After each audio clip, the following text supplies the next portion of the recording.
Hello, आज हम लोग कूलॉम के नियम का वेक्टर स्वरूप या सदिश रूप पढ़ते हैं। तो मान लेते हैं कि O मूल बिंदु है और दो आवेश Q1 व Q2 x y तल में रखे हुए हैं बिंदुओं A व B पर। बिंदु A का स्थित सदिश वेक्टर R1 है, बिंदु B का स्थित सदिश वेक्टर R2 है। अतः A से B की ओर सदिश वेक्टर AB जो होगा वो vector R2 minus vector R1 लिखा जाएगा, और अगर B से A की ओर सदिश देखें तो vector BA is equal R1 minus R2 लिखा जाएगा। यदि A और B के बीच की दूरी स्मॉल r हो तो स्मॉल r इज इक्वल हो जाएगा mod vector R2 minus vector R1 या mod vector R1 minus vector R2। दोनों इन वेक्टरों का मॉड बराबर है A और B के बीच की दूरी के बराबर है।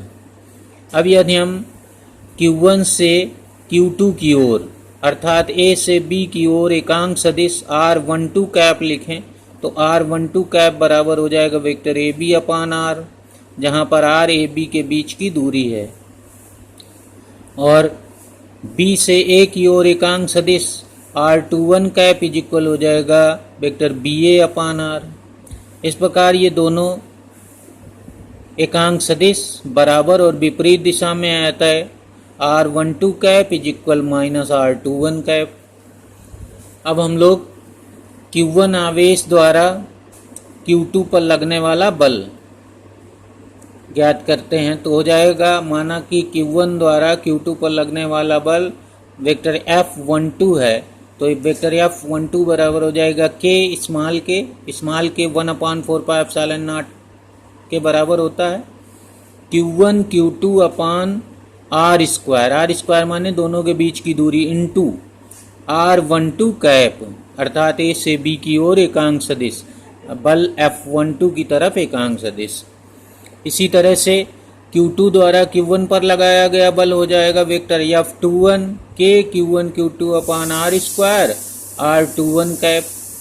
अब यहाँ पर ये F12 और F21 बलों का जो परिमाण है वो सेम है, बराबर है, परंतु दिशा विपरीत है, तो वेक्टर F21 को माइनस वेक्टर F12 के बराबर लिख सकते हैं।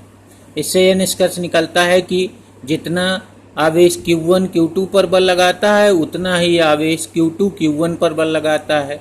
इस प्रकार क्रिया प्रतिक्रिया का नियम सिद्ध होता है। अब इन दोनों के द्वारा आपस में लगाए गए बल को हम इस तरह लिख सकते हैं कि दो बिंदु आवेशों के बीच लगने वाला बल vector F is equal 1/4 pi epsilon not Q1 Q2 upon R cube into vector R।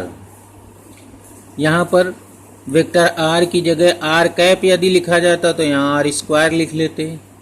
जहाँ R कैप लिखते तो वो एकांक सदिश होता Q1 से Q2 की ओर या Q2 से Q1 की ओर, और ये यहाँ पर जब वेक्टर R लिखा जाएगा तो यहाँ पर R क्यूब लिखा जाएगा। अगर R कैप लिखते तो यहाँ R स्क्वायर लिखते। तो ये है कूलॉम के नियम का वेक्टर स्वरूप या सदिश रूप।